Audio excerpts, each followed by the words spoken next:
from the bottom. Ain't no problems, we gon' make a way. Got no coach on the field, but we making plays. Hey, look, don't worry, we gon' be okay. Hey, look, why? Cause we gon' make them pay. We from this one now. Let's go ahead and get to it. We got Bama taking on Florida. This line opened up at 15. Excuse me. This line opened up as 15. Right now, that line is at 15. This is weird. It's at 15, I guess. Back down. Some spots got it at 14, 14 and a half.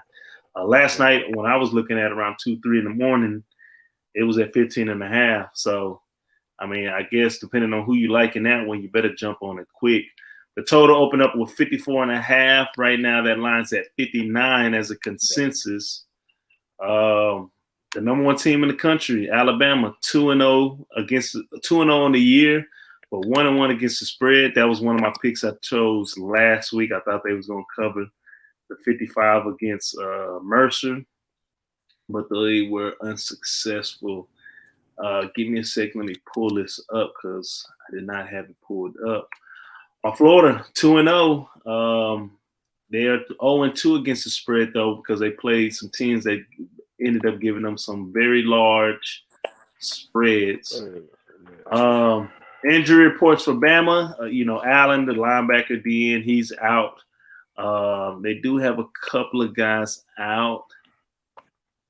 Will Anderson Jr., the linebacker, he is out. He injured last game, left the game. They got a couple of guys out, but honestly, I've been watching Bama the last 2 games. None of those guys seem like were big factors. Now, Florida, everybody's going to have to see. Richardson did pull his hammy breaking that touchdown against South Florida. So we do need to see what's going on with him. While Dean III, he is questionable for undisclosed information for Saturday's game, and they lost another DB Hill out for the season as well. Get to these Bama actual factuals. 9-3 against the spread in the last 12 games. The unders hit 4 out of the last 6. They're 10-0 straight up in the last 10 games. 9-3 against the spread in the last 12 games against Florida. 7-0 straight up in the last 7 games against Florida. 5-0 straight up in the last 5 games on the road. 11-0 straight up in the last 11 games against the SEC opponent. 2-7 against the spread in the last 9 games played in the month of September. And the over has hit 7 out of the last 8 games when Bama plays on week 3. Florida, 1-5 against the spread in the last 6 games this season. The overs hit 4 out of the last 5. They're 14-4 straight up in the last 18 games. 12-1 straight up in the last 13 games at home. 10-3 straight up in the last 13 games when playing against an SEC opponent. The overs hit 5 out of the last 5 when playing against an opponent in the West Division.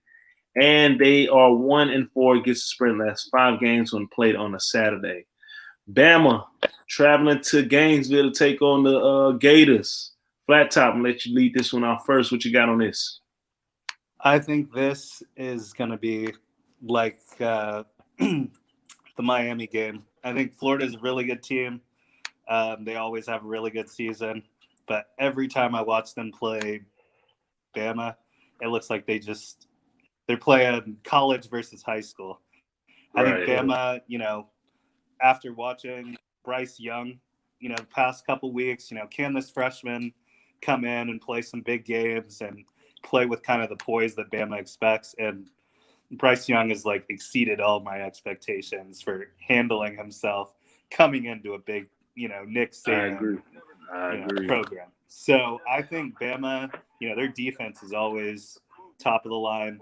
I think Florida is a really good offense. Don't get me wrong. But I think Bama, they're going to get whatever it is, the 14.5 now. I just see them being too talented at all the right spots. And the only question that I really had was how Bryce Young was going to play, because that's your field general. And I think he gives them enough to win by over 2 touchdowns. I could see them winning by 17, 2 touchdowns and a field goal. Nothing too crazy, because this is a good Florida offense, but it's a better Bama defense, and I think their offense is just as good. So Bama, 15.5 or 14.5, final play. All right. Marley, what you got? I said it earlier when we were talking about Miami and how Bama just deflated every expectation they had for this season. And Florida's next on the list. And man, I am a huge Gator fan. Like I came up, late middle school, early high school in the Chris Leak and Tebow era. Like I was a fucking Gator fan, and I like Jones, the quarterback.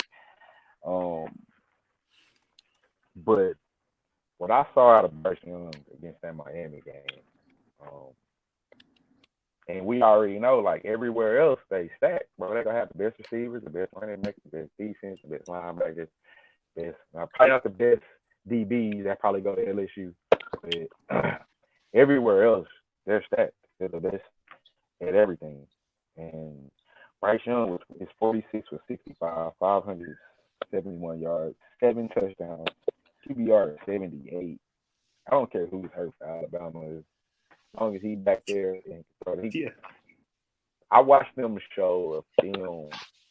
I'm on Bama minus 15 official play before I get out of here. Before I watched, I was watching the NFL show and they was showing Tua and they was doing Tua and Mac Jones versus each other. They were trying to figure out. They was talking about Mac Jones and they were trying to determine if if he really is a good quarterback. And they showed the thing was that Orlovsky, he was saying he wasn't sure because everywhere he threw the ball to, it's a fucking number one pick. They everybody drop at Eric Waddle, Devontae Smith, you know what I'm saying? They have the other receiver from that's in is that Judy?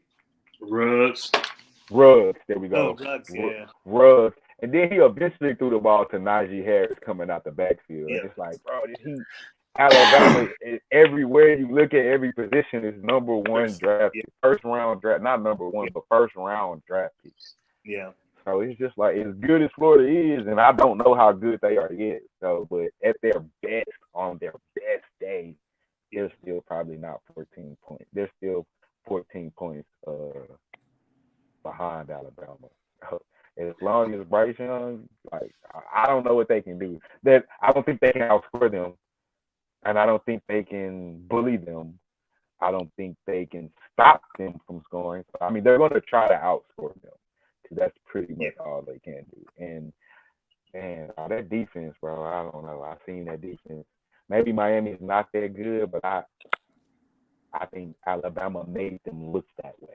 Not necessarily they're not that good. Alabama, they might not be that good, but Alabama made them look really bad. And so this Alabama team, man. So Bama on the spread. Man, Bama on every spread for the rest of the season. Bama's one of those teams, man, that I definitely do make a lot of money betting on them quarter by quarter, just because I know how they play. I'm all over Alabama as well, minus 15.5. Shit, if it was at 17.5, I'll still be on Bama. Right now, there's some internal controversy going on with the quarterbacks. You got some coaches want Richardson to play, someone what's his name, Jones to play.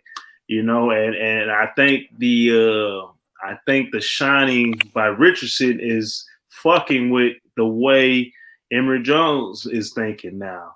Now with that hamstring situation.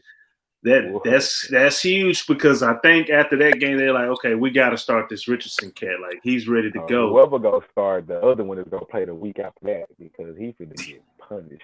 Yes, I mean these are grown men, man. These are grown men for them, especially number 48 playing D-Tech. I don't know his name. I was just about to say who the hell is 48, dog. 48 that dude is huge, and he moves like a linebacker. So come on, bro. That's unfair, bro. He unfair, bro. And like Flat Top said, he made pretty much all my points, especially when it came to Bryce Young. Man, Bryce Young showed me everything that I was like, yo, this kid's legit. He looks so poised and comfortable in the pocket. It doesn't look like he's a redshirt freshman. I mean, he's a true freshman, but it's redshirt. And Miami tried to speed him up because, like, that's what you try to do to a first year guy. I think they look poised. I think they go in here, they take care of business. I think these are the type of games that the players for Alabama get get amped up for. And I think Bill O'Brien, this is gonna be his chance to really show what he can do. Nobody. One thing I want to say No. about this is you notice Bill O'Brien in the booth, right? You know why that's going down, huh? I don't know why he in the booth, but if anybody buys that Bill O'Brien can call plays based off of Alabama team where he has the best players at every position and he's at Alabama. No, I agree. I agree, but I'm saying you know why he's in the booth, right? Because you know he's a hothead. And Saban's a hothead. And the last thing he wants is the media to see Saban blow up on his ass because I can see that. Because catch him at a bad time, fucking Bill O'Brien gonna go the fuck off. Yeah, so I think he was advised. Yeah, I think he'll take it over. I think they want to keep the arguments on the headsets. So that makes sense. I can see that. But I'm all over Bama on this one. Minus 15.5.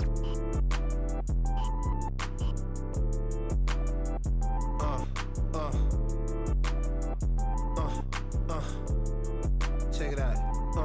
Look, we from the bottom, ain't no problems, we gon' make a way. Got no coach on the field, but we making plays. Hey, look, don't worry, we gon' be okay. Hey, look, why? Cause we gon' make them pay. We from